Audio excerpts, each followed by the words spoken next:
चलिए, हमारे साथ एक और मेहमान हैं स्काईमेट से। स्काईमेट के साइंटिस्ट है प्राइवेट वेदर एजेंसी से। हमारे बहुत बहुत शुक्रिया महेश जी।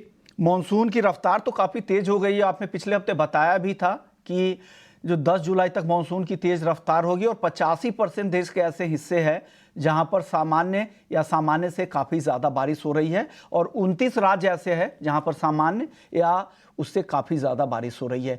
अब आगे की चाल कैसी दिख रही है, किस तरह की चाल यहां से होगी और कौन कौन से ऐसे इलाके होंगे जहां भारी बारिश का अनुमान इस हफ्ते है?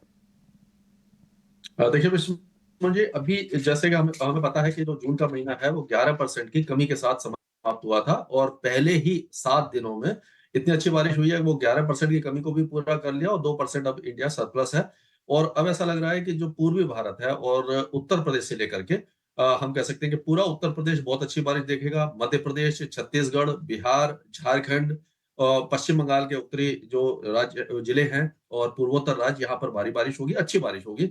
और उसी तरह से विदर्भ और तेलंगाना में भी अच्छी बारिश दिखाई दे रही है।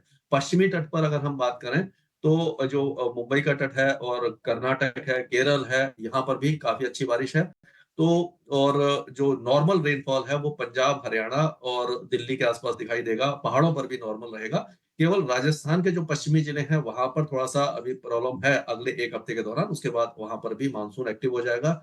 और गुजरात के जो सौराष्ट्र और कच्छ है वहाँ बारिश थोड़ी कम है, लेकिन जो पूर्वी जिले हैं वहाँ लगातार बारिश हो रही है और पूर्वी राजस्थान में भी बारिश की गतिविधियां 2-4 दिनों के बाद फिर से जोर पकड़ेगी। तो हम कह सकते हैं कि आधे से ज्यादा हिंदुस्तान अच्छी बारिश देखने वाला है और जुलाई का महीना सरप्लस पे ही खत्म होगा।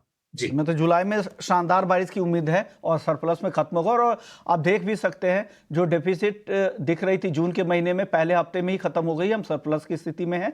और अगर सिर्फ जून जुलाई के पहले हफ्ते की अगर बात करें तो देश में 39% ज़्यादा बारिश हुई है सामान्य से। सर, मुंबई में कल रात को काफ़ी बारिश हो रही थी, सुबह में भी हल्की बारिश हो रही थी। आगे को लेकर क्या रिपोर्ट है मुंबई को लेकर? देखिए मुंबई में 268 मिलीमीटर सांता क्रूज ऑब्जर्वेटरी ने ये 24 घंटे में बारिश दर्ज की है और ये सुबह हम कह सकते हैं 2:30 बजे रात के शुरू हुई है और ये 8:30 बजे तक ही जो 6 घंटे में इतनी ज्यादा बारिश देखने को मिली है। तो ये भारी माफी जो भारी बारिश है। और अभी यहाँ पर जो मानसून सर्ज बहुत ज्यादा एक्टिव नहीं है, ये एक तरह से कह सकते हैं कि एक अच्छा पैच बन गया था। लेकिन जो मुंबई में बारिश की गतिविधियां हल्के से मध्यम बनी रहेंगी और 11-12 तारीख से बारिश की गतिविधियां एक बार फिर बढ़ सकती हैं। हालांकि इतनी भारी बारिश नहीं होगी, 50-60 मिलीमीटर की बारिश हो सकती है। लेकिन जो दक्षिणी कोंकण एंड गोवा है, जैसे कि महाबलेश्वर से लेकर के सिंधुदुर्ग, रत्नागिरी, गोवा, ये जो इलाके हैं यहाँ पर अभी भी भारी बारिश की संभावना नजर आ रही है। विदर्भ और मराठवाड़ा के कुछ हिस्सों में, विदर्भ में भी काफी भारी बारिश हुई है। नागपुर, अकोला, अमरावती, ये सारे इलाकों में ये बुल्दाना में भी काफी भारी बारिश हुई है। तो इस इलाके में अभी बारिश जारी रहेगी। तो कह सकते हैं कि महाराष्ट्र का जो अंदरूनी इलाका है वहां थोड़ी कम होगी, विदर्भ में और कोकण एंड गोवा में काफी अच्छी बारिश जारी रहेगी।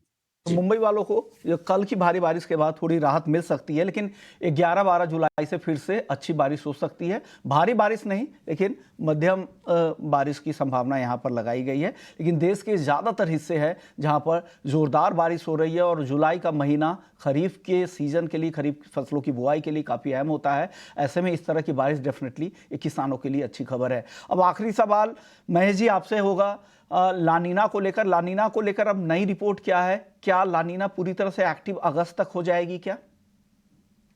देखिए अभी जो इंडिकेशन दिखाई दे रहे हैं, लेटेस्ट जो मॉडल वो दिखा रहे हैं कि एंसो न्यूट्रल कंडीशन तो बनी रहेगी। और लानीना पहले जो लग रहा था कि वो 70% 80% तक पहुंचेगा, तो ऐसा नहीं है। तो वो 50% तक पहुंच जाएगा। लेकिन कुल मिलाकर के अगर न्यूट्रल कंडीशन रहती है और अगस्त के महीने में लानीना प्रभावी होने लगता है, तो वो भी काफी अच्छा इंडिकेशन है। तो हम कह सकते हैं कि अगस्त और सितंबर में भी अच्छी बारिश जारी रहेगी और कुल मिलाकर के पूरे भारत के लिए ये जो 2024 का मानसून है काफी अच्छा रहेगा। आगे की फसलों के लिए, रबी की फसलों के लिए जमीन में पर्याप्त जो नमी है वो बनी रहेगी और जो रिजर्वर्स हैं वो पूरी तरह से भर जाएंगे। तो कोई भी परेशानी इस बार नहीं दिखाई दे रही। ओके, बहुत जी। अच्छी खबर महेश जी आपकी तरफ से आ रही है, बहुत ही पॉजिटिव खबर कि इस बार किसी तरह की कोई चिंता नहीं है। शुक्रिया महेश जी, आपने वक्त निकाला। और पानी के जितने भी स्टोरेज है देश में, सभी पूरी तरह से फुल हो जाएंगे यहाँ पर। और आगे अब जुलाई में तो अच्छी बारिश होगी ही, अगस्त और सितंबर के महीने में भी जोरदार बारिश की संभावना लगाई गई है और देश में कहीं भी इस साल पानी की दिक्कत नहीं होने वाली है।